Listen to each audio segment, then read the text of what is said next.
The person who told you that undoubtedly had a lot of money, but they weren't quite wrong. You may have heard that money can't buy happiness. I believe that the statement that having money is not everything is closer to the truth. It was said by Kanye West. Although I don't typically listen to rap artists' financial counsel, Kanye makes a valid point. Lack of money can lead to a great deal of suffering, annoyance, and rage.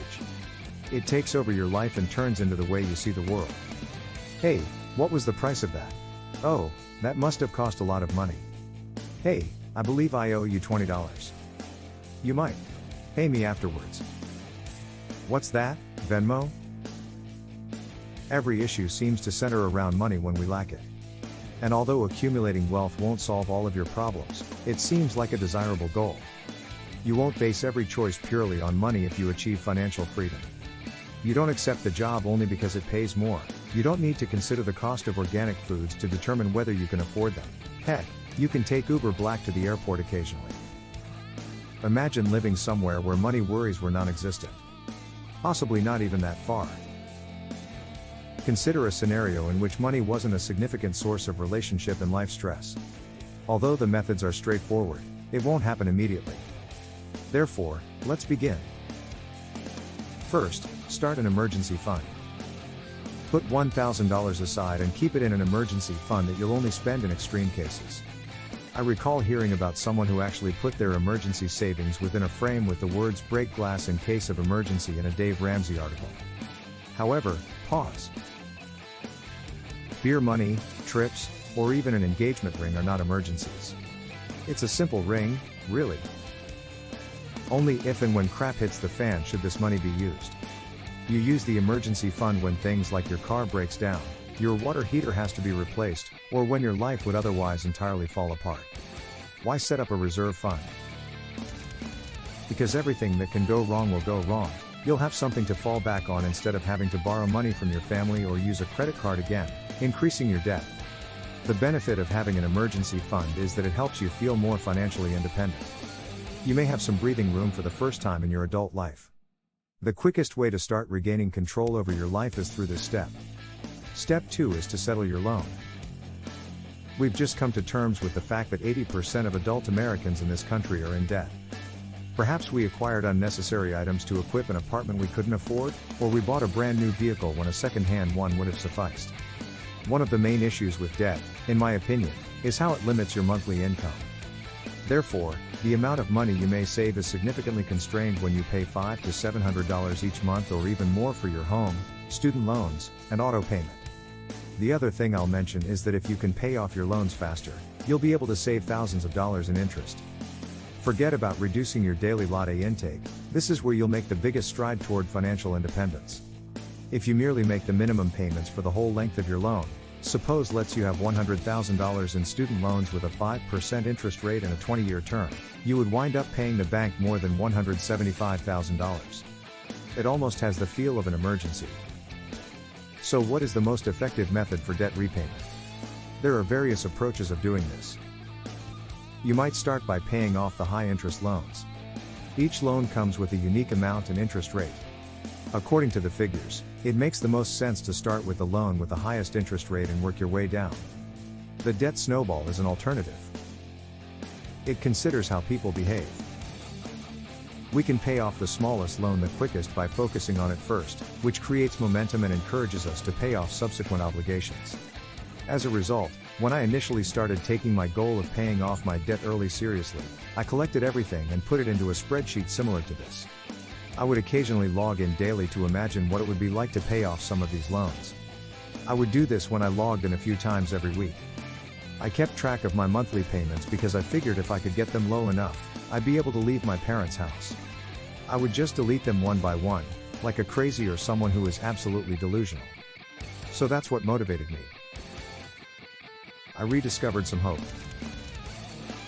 I began to believe that I would someday be able to pay off all of this debt and that there was light at the end of the dark. Third, lay out a runway. How would you feel if you always had enough money in your bank account to cover your expenses for 6 to 12 months? Imagine the independence and stability you would experience knowing that, in the event that you were ever wounded, lost your job, or ran out of clients, you would be taken care of for the foreseeable future. It is crucial to have a runway for this reason. Take a look at a spreadsheet and record all of your monthly outgoings. Your phone bill, your rent, your groceries, your internet, your insurance. Consequently, entering all of this data into my spreadsheet was a fantastic way for me to start determining the very minimum I would need to exist on. This was a pretty potent figure to have as a freelance filmmaker with a highly variable income. Now for some challenging math.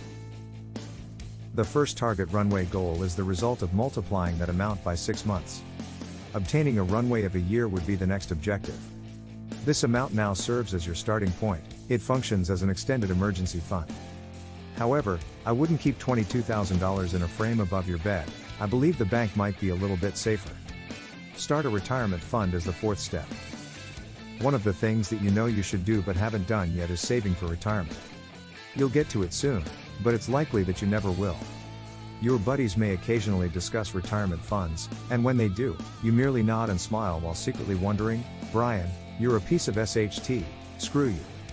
I don't care about the value of your investments, and then you ask yourself, what is a 401k? I'm going to research that. In personal finance, making short-term sacrifices in order to achieve long-term success is common. You will be able to prepare yourself for a respectable retirement by setting aside a small amount each year. The first reason compound interest is a bad idea is as follows. So you have a lot of money, say $10,000, and over the course of a year, that money makes money because you invested in stocks and other things, and then you have more money at the end of the year, so the following year, you're making more money on top of that money, and that money is making even more money, and so on. In order to make it less confusing, I'll just provide a brief illustration. If you invest $10,000 in a 401k at the age of 20 and receive a 10% yearly return, and you don't touch that money again until you're 70, you'll have more than $1.1 million in the bank. And that's just from investing $10,000. To find out how much you may retire with based on your yearly savings, use a compound interest calculator online. Okay, so I invest personally at vanguard.com, largely in low-cost mutual funds, with around 90% stocks and 10% bonds. I picked this fund because it essentially captures the state of the American economy. So the S&P has generated returns of about 10 to 12% since it began in 1923, and that's essentially what this fund is offering me. That's in the long run, we're not referring to a 5-year time frame. Therefore, when you invest for the long term, you don't check your Vanguard account every day or every other day. Instead, you deposit your money, double-check that everything is in order, and then check it again perhaps 6 months or a year later. However, you don't become anxious every time the stock market is unstable. Many people lost money when the financial crisis of 2008 happened, but if you're investing for the long term, it won't matter at all because you'll finally recover your losses in 30 years.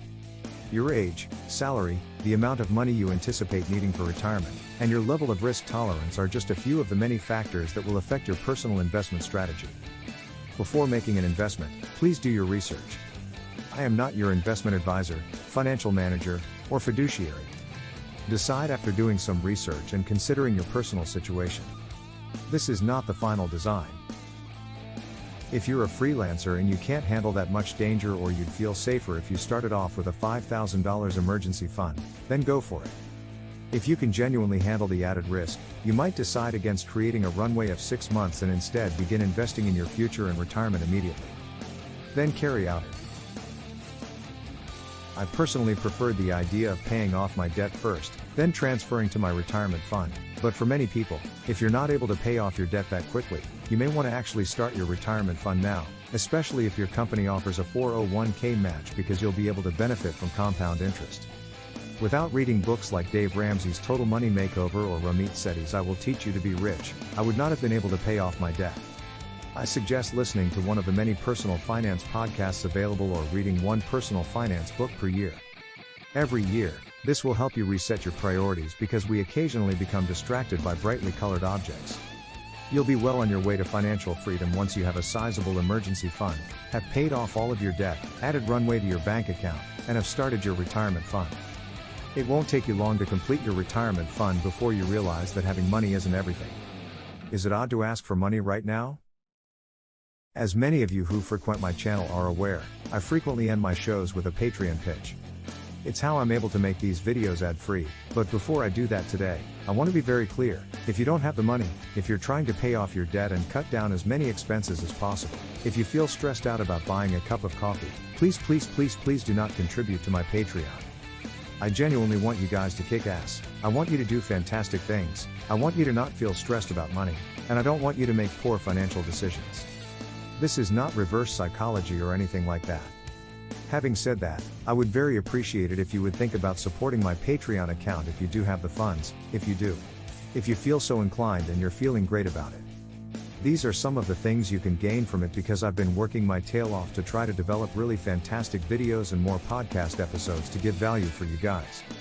I've put up a Patreon account if you want to support my channel, but I'm not just looking for donations. I've made content access tiers for things like my Patreon-only AMA podcast and my business, minimalism, and filmmaking videos. Learn stuff like how to expand your audience or how to use movies to communicate compelling stories. I appreciate your support as always, and I'll see you all again soon.